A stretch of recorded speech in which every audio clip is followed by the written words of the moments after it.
I've been inside for 3 weeks. It's 61 degrees outside. Let's go outside. So there's this building being demolished right behind that building, so right there. There used to be building here, now there's less building. I think earlier today they accidentally set part of it on fire. So here in the lockdown days of Michigan, we are prohibited from going outside, with some exceptions. Now those exceptions include exercise, shopping, necessary activities, or working if your job has been deemed as critical function. I'm an office worker, so essentially I can work remotely and still be pretty productive. Minor exception of that being, if it's nice outside, I'm just gonna go on a walk at 2 p.m. if I don't have any meetings, so upsides and downsides, I guess. I live in a town called Albion, Michigan, and here we have Albion College, just the campus I'm walking to right now. And the college basically shut down. Lots of downsides there, but the upsides, the campus is basically deserted and it's still beautiful. So I get to mosey on through.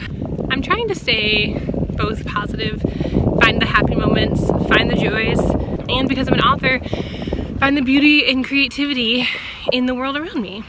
And so on a day like today, I may be prohibited from going outside except for exercise, multitasking, and that means I get to walk around a beautiful campus. I went to college here in Albion, and one day we did the classic college move where my poetry class, yes, poetry class, came outside and we had class here. During class hours, or maybe just during the warmer weathers, they had some benches here, and some of us sat on the rocks, some of us stood, some sat on benches, and we had class here, and it was beautiful.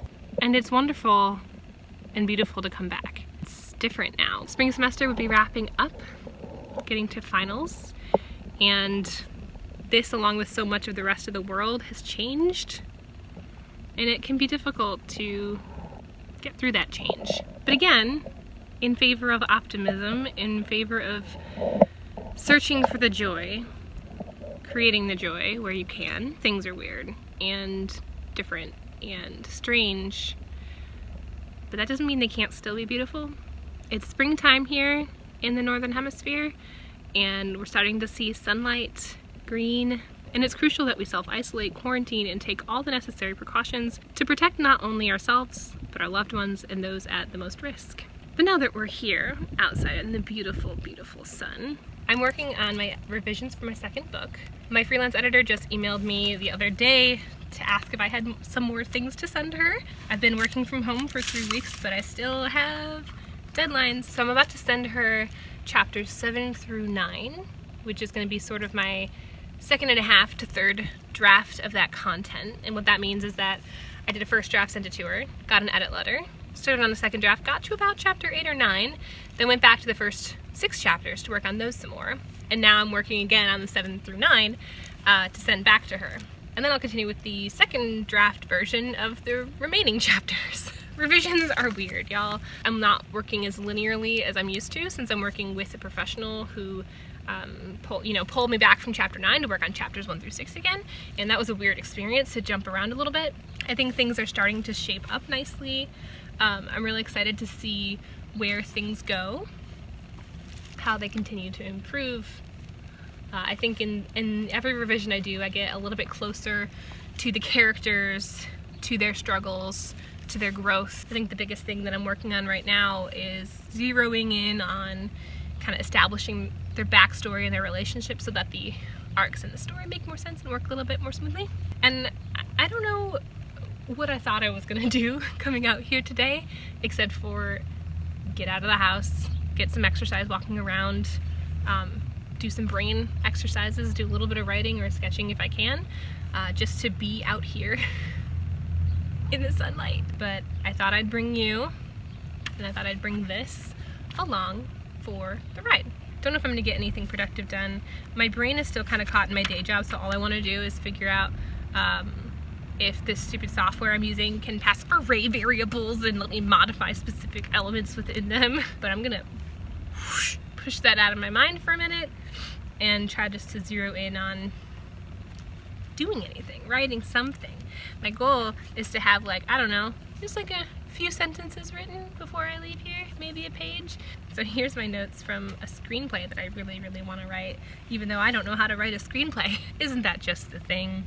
life and the way we live and create is wanting to make a thing and then not knowing how to make the thing and then doing the thing anyway and then figuring out that you did things wrong and fixing those things. That's how I work. That's how I wrote a book, to be honest. Put the pen on the paper, Rebecca. Put the pen on the paper. Get something done.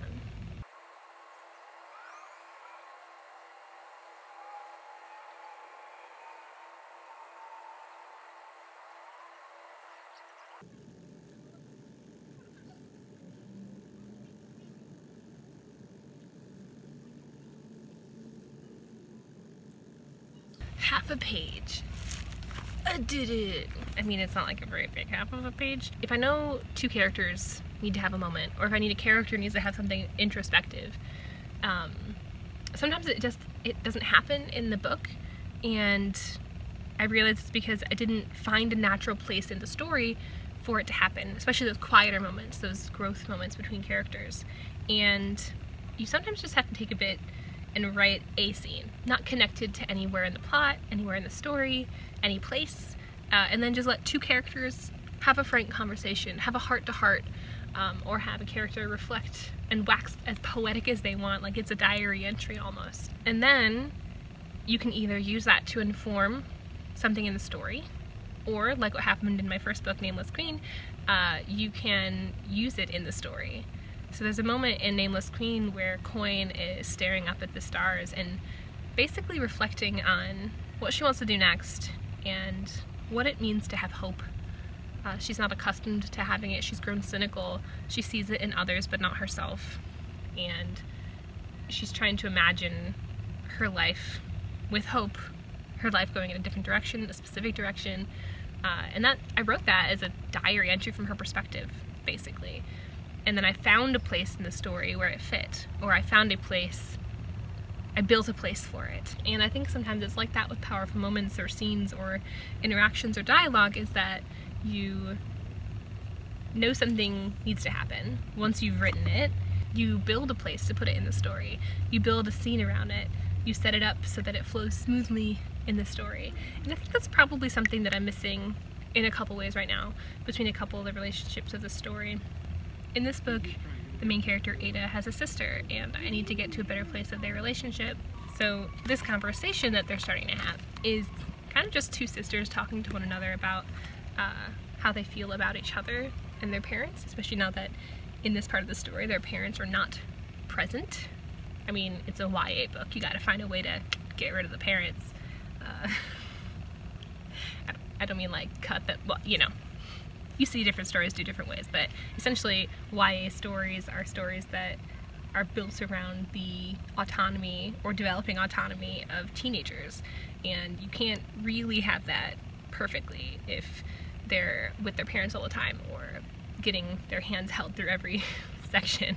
I think that's why a lot of YA stories like have no parents, dead parents, dying parents, missing parents, absentee parents, neglectful parents, all those types of things where we essentially are led to a reasonable place where the teenager is on their own and can learn, grow, and live on their own. Okay, we keep working.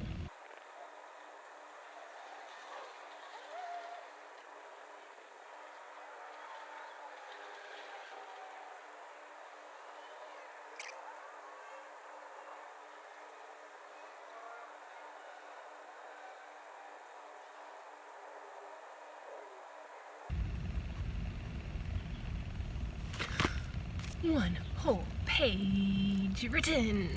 It's been a while since I've handwritten stuff. Normally I type it up, but I think that for these scenes, or for this piece at least, it's been helpful to...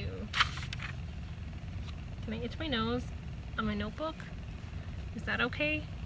Is that not touching my face? No, because I'm touching it with my hands. Oh, quarantine is so hard. I should put my hair up and then it'll stop blowing in my face, because that's what the problem is, I think. Okay, my blood's getting sore sitting on these rocks. What was I saying? I forgot. I think I'm saying that it's good to get, I know it sounds weird, but it's good to get out of the book to think about the book.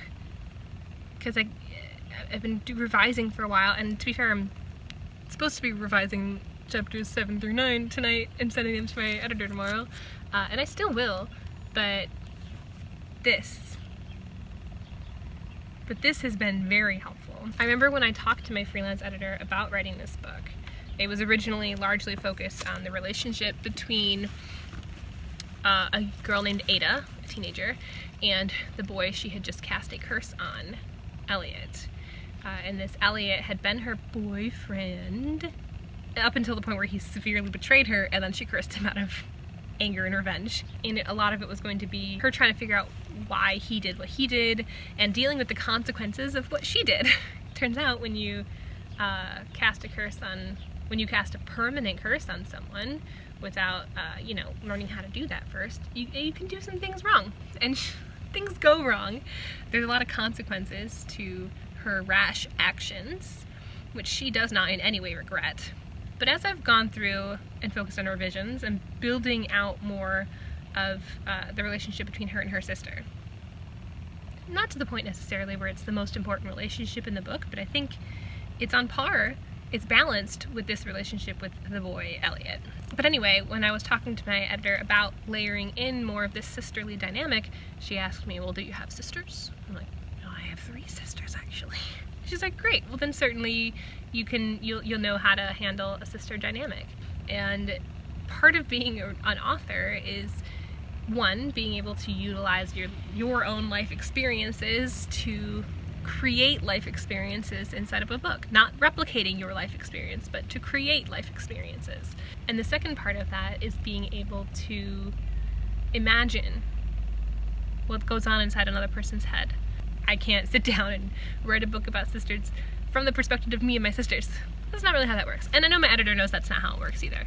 But it was something that fueled and is fueling this scene in particular. Because I think with siblings there's always a level of competition that can have positive and negative effects on them.